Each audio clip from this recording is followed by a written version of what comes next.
The Running Dream, Day 3, Chapter 3. The protagonist is stocky and bald, and he tells me to call him Hank. He tries to talk to me about a fake leg, but I make him stop. I just can't listen to this. He gets the nurse to put a new bandage on my leg, one that's thinner with less gauze. I'm cold, the room's cold, everything feels cold. I want to cover up, but Hank is getting ready to put on the shrinker shock. It's like a long, toeless tube sock. He pulls it through a short length of wide PVC pipe, then folds the top part of the sock back over the pipe. I don't understand what he's going to do with it, and I don't care, until he slips the pipe over my stump. Oh, I gasp as pressure and pain shoot up my leg. I'm sorry, Hank says, transferring the sock from the pipe onto my leg as he pulls the pipe off. We're almost done. Half the tube sock is now dangling from my stump. Hank slides a small ring up the dangling end, then stretches out the rest of the sock and doubles it up over the ring and over my stump. There's pressure, throbbing, but Hank assures me it'll feel better soon. The area is swollen, he tells me, pooling with blood. The shrinker sock will help reduce the swelling and speed your recovery.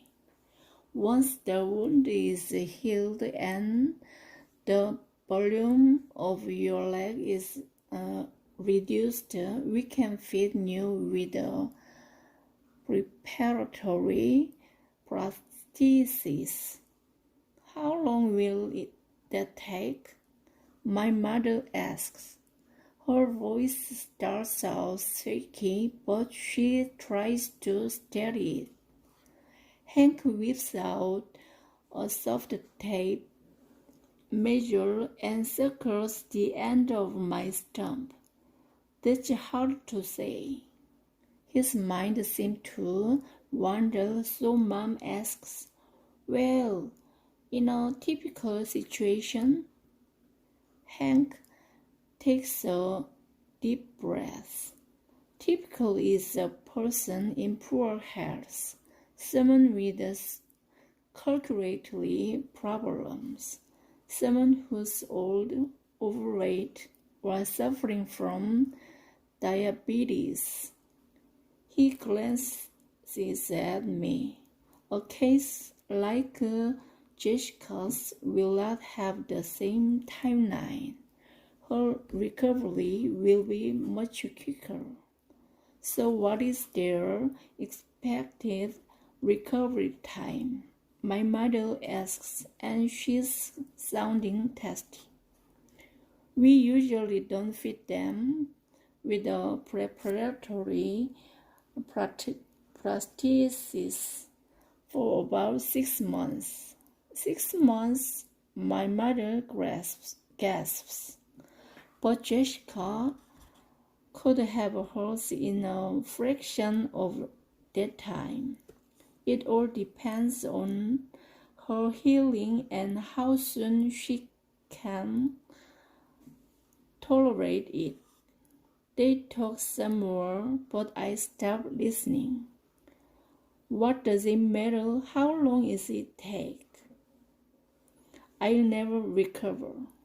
I can't see how I'll ever even adjust. Chapter 4.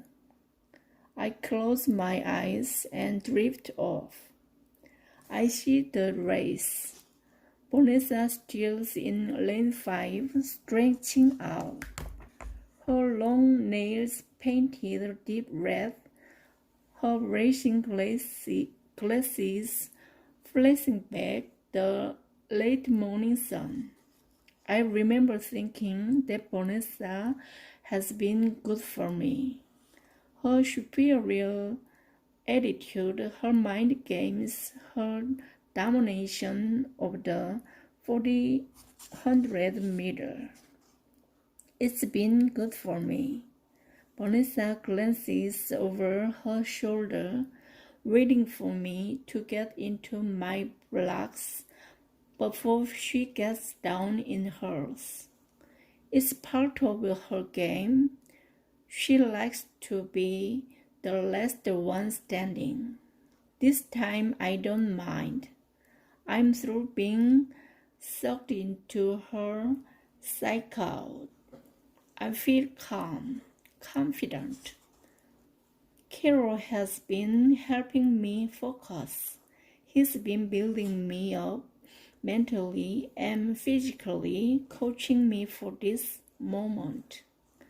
I give Vanessa a little smile and nod from my position in lane 4.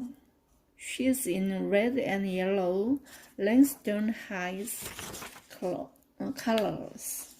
I'm in Liberty Heights blue and gold. Even my colors feel like the sun and the sky floating above me. I'm down in the blocks now, ready to fly. Vanessa makes her final adjustments, then holds steady. The gun goes off and all runners shoot forward. It's a fury of steps, spikes against the track. They thunder all around me, but somehow sound miles away. By the first bend, we find our stride. My kick is good, strong and long. Whoosh, whoosh, whoosh, whoosh. My arms are pumping, but they're smooth, almost relaxed. Whoosh, whoosh, whoosh, whoosh. My breathing's open, flowing, and I barely feel my feet touching down. Whoosh, whoosh, whoosh, whoosh. Suddenly I'm floating, flying, soaring around the track.